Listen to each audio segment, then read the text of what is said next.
The torch goes out, not slowly, not with warning. 1 second it is there, guttering orange light, painting the stone wall in long shadows, and then it is gone, and the corridor is absolute black, and you cannot breathe. You press your back against the wall. The stone is cold through the velvet, his collar, his cuffs, his rings on your fingers. You feel the weight of them now in a way you never do in daylight. Each jewel a small stone tied around your neck. Footsteps, coming fast. You do not know if they are coming for the king or for you. And in this moment, standing in the dark inside a dead man's clothes, you realize you have forgotten which answer is worse. You were not always this. There was a time, not so long ago that you cannot remember it, when your face was simply yours. England. The court of Henry VIII.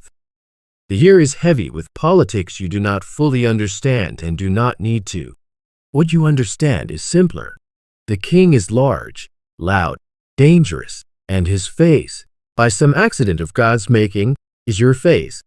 The same broad jaw, the same set of the eyes, the same particular way the light catches your cheekbones at a certain angle that makes men pause and lower their gaze. A steward noticed it first. He brought you before a man with cold hands and a careful mouth, who tilted your chin left, then right, then said nothing for a very long time. 3 days later, you were given new rooms, new clothes, and a new name you were told never to use outside these walls. They called you the Shadow. Not unkindly, just accurately. Your purpose is simple to describe and impossible to live. When the king cannot be seen, you are seen instead. On the road, at the window, in the courtyard at a distance, close enough to deceive, far enough that no one can be certain. You are a rumor in a man's shape, a gap in the record, a mercy, they told you, a great mercy to be chosen for this. You are beginning to understand what kind of mercy it is. You wake before dawn, not because you choose to, because a boy comes to your door and knocks 3 times, and if you are not standing and dressed within the quarter hour, a man named Harwick comes himself. You do not want Harwick to come himself. The dressing takes longer than you would expect. There are people whose entire purpose is to dress you, or rather, to dress the performance of you. They work in silence. They do not meet your eyes. This is not disrespect. This is training. They have been told that looking at your face too long creates a kind of confusion they cannot afford. You eat alone, mostly. Sometimes with Harwick, who sits across from you and watches your posture, your elbows, the way you hold a knife.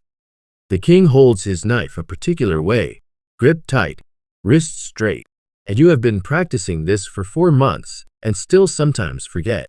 And Harwick's eyes go flat when you forget, and you correct yourself before he speaks.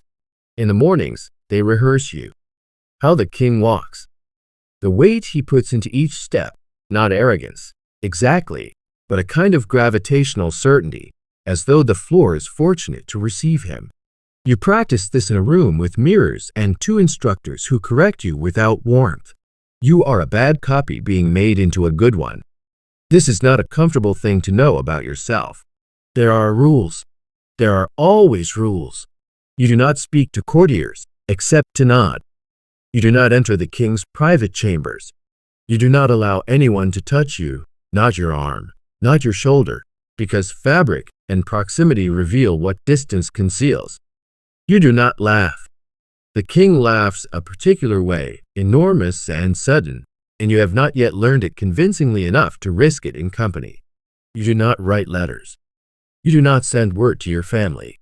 You were told, once, gently, that your family has been informed you have entered a position of great distinction in the king's service and will not be returning.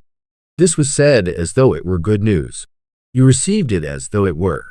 At night you sit in your rooms, his rooms, furnished the way his rooms are furnished, a performance for no audience, and you take the rings off your fingers and hold them in your palm and try to remember what your hands looked like before.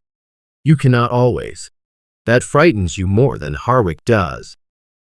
There are small mercies. A kitchen boy who sometimes leaves extra bread at your door without being asked. A window that faces east, so the first light of morning belongs to you and no one else. Moments, just moments, when you are between the costume and the corridor and you exist, briefly, as no one at all. You have begun to treasure these moments the way a drowning man treasures air. It happens on a Tuesday. You remember this because Tuesdays are your worst days, the day they drill you hardest, the day Harwick is most watchful. They bring a man to your room. He is old. His hands shake. His clothes are good but old, the kind of old that comes from careful keeping, not poverty. He stands in the doorway and looks at you and goes completely still. You know immediately. Something in the shape of his grief tells you everything. He is your father. They have brought him here. You understand this later, not in the moment, to test the illusion. To place someone who knows your face, who made your face, in front of you and see if the performance holds. Harwick is behind him, watching both of you. This is the examination. You do not know what happens if you fail it. Your father looks at you. His mouth moves. No sound comes out. He takes one step forward and stops himself because the man beside him has put a hand on his arm, and your father understands. Somehow he understands that he is not permitted to cross the room to his own son.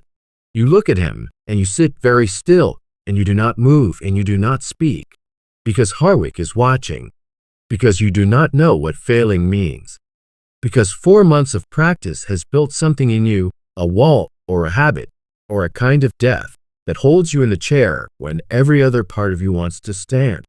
Your father's eyes are wet. He searches your face for something, for you, and you give him nothing. You give him the king's eyes, flat and confident and entirely empty of everything he came here looking for. They take him out. The door closes. Harwick nods once and says, "Good." You sit in the chair for a long time after that. The rings are still on your fingers. The velvet is still on your back. Outside the window, the court moves and murmurs, and the river catches the afternoon light. You try to find the word for what you have just done. You cannot find it. You suspect you will spend a long time looking. Back to the corridor.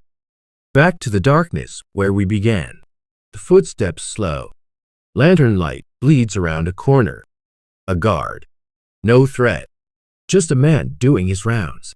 He raises the lantern. Looks at you. His face does what all their faces do. That small flinch. That rapid recalibration.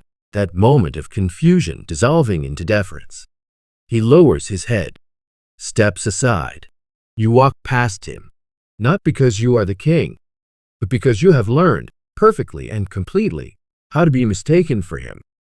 You have learned it so well that in the long, cold corridor with the lantern swinging shadows behind you, you can no longer locate the precise moment it stopped being a performance. The torchbearer will come soon. There will be light again. There will be rooms and clothes and rings, and the endless careful work of being someone else so that someone else can be safe. Tomorrow your face will be borrowed again. You walk on, in the dark, wearing another man's name on your skin like a sentence. And somewhere behind you, already far, already fading, a door closes on an old man's hands.